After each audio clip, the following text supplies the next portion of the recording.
Like, the ultimate achievement is, as I said at the beginning, kind of being true to myself. So this new Charli XCX album came out. First of all, full disclosure, I'm not a huge Charli XCX fan. I have Where I'm At Now on vinyl, and I listened a bit to Brat. I didn't really deep dive into Brat as much as I did with the other big pop albums that summer. And I did listen quite a bit to Crash when it came out a few years ago. It didn't really stick with me, and I haven't seen the moment. But the past few years, and I listened to the Wuthering Heights album too, obviously like once or twice, like most people did, before realizing it was very much an interlude in her career and like a parenthesis in my view.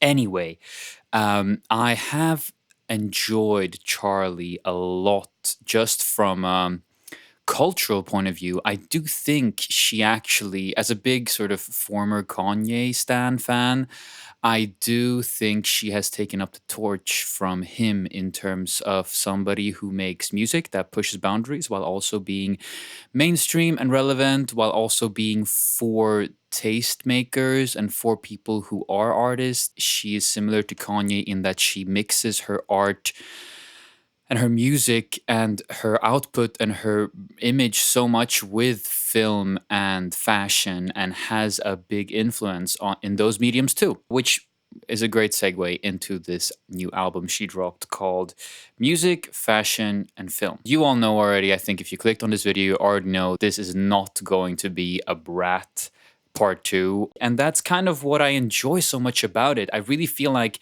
for Charlie, this album is a kind of simple, back to basics, bare bones. Everything is black and white. She dropped this film with the album, which is also all in black and white, and the album is just 30 minutes.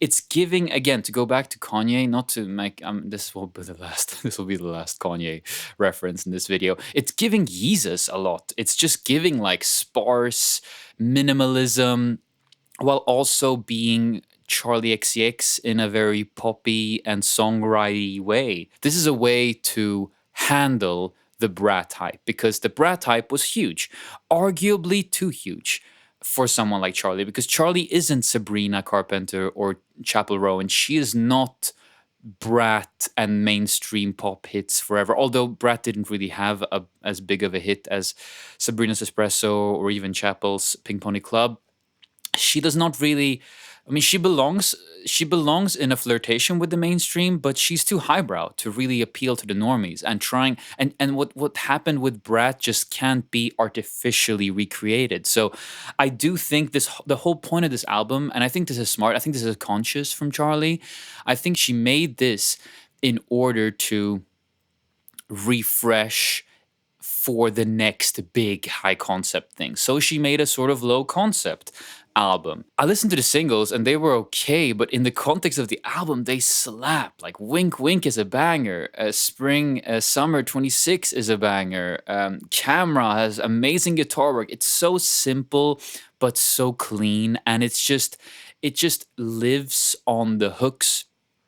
It's obviously made very off the cuff, and I think another reference, it gives Hail to the Thief a lot too. It's which is also a bit of a which was also a palette cleanser for Radiohead. The cycles are much quicker today for these artists, and I think Sabrina Carpenter released Man's Best Friend with a similar palette cleansing sort of outcome in mind, because Short and Sweet was so huge. Just dropping something quickly and making it like just past, like having one song that gets pretty big and an album cover everybody talks about, and you can keep going on tour, keep feeding your fan base. Again, obviously she maybe knew Chapel and Charlie weren't going to drop as quickly, because that summer, I mean, I feel like those three artists very much defined each other that summer in a way. I think the songs are great. I mean, I'm gonna, especially the upbeat bangers, they all feel very springy, they all feel very summery, they all feel very sort of suburban. I feel like it maybe doesn't have that much depth in the long term in terms of listening to this for like a year, but I feel like it's an album you can come back to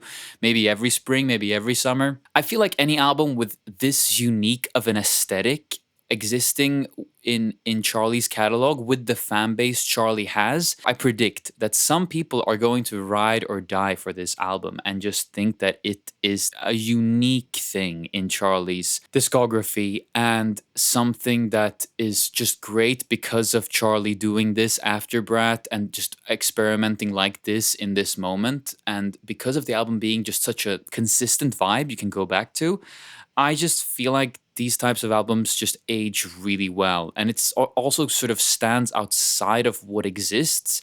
It plays a little bit with like rock music coming back, but still manages to sound singular and not too much of this time, which I think is going to make it sound great in 5 to 10 years. A.G. Cook obviously produces this. I have to say, the way this is produced and the way these songs are written and the way these songs sound, it's not easy to do. Like, this is not being this bare bones and simplistic and relying this much on hooks and these very held back chord progressions, very held back repetitive melodies. The way it just sounds good, it's not easy to do. It's actually kind of hard to do. The A.G. Cook production is obviously the reason for this. They evidently have a lot of chemistry. It also weirdly reminds me of the latest Bieber albums, the Swag albums.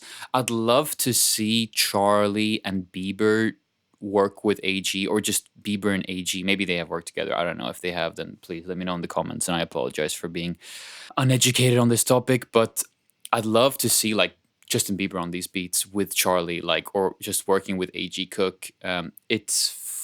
And in that sense, it manages to fit the current contemporary sort of cultural meta while also sounding a bit timeless. Another album that comes to mind is Ada Vista by Childish Gambino that came out a few years ago, which also had this very, very bare bones creative direction, which I feel like really fell flat because of that creative direction and like the timestamp, like naming songs after the timestamp, which Charlie plays with here. Not sure whether she actually listened to that album or is a big Childish Gambino fan, but in this case, for some reason, it just works. And again, the video, the film she dropped works. It doesn't overstay its welcome while also adding a little bit to each video. It sounds like every song is a reference to either music or fashion or film. Like there's the Persona, the Ingmar Bergman song. There's the Spring Summer 26 fashion. There's rock music. In every song she talks about, or in every song that isn't clear reference to those art forms, she talks about her relationship to those art forms. And it's very direct and it's very Charli xcx.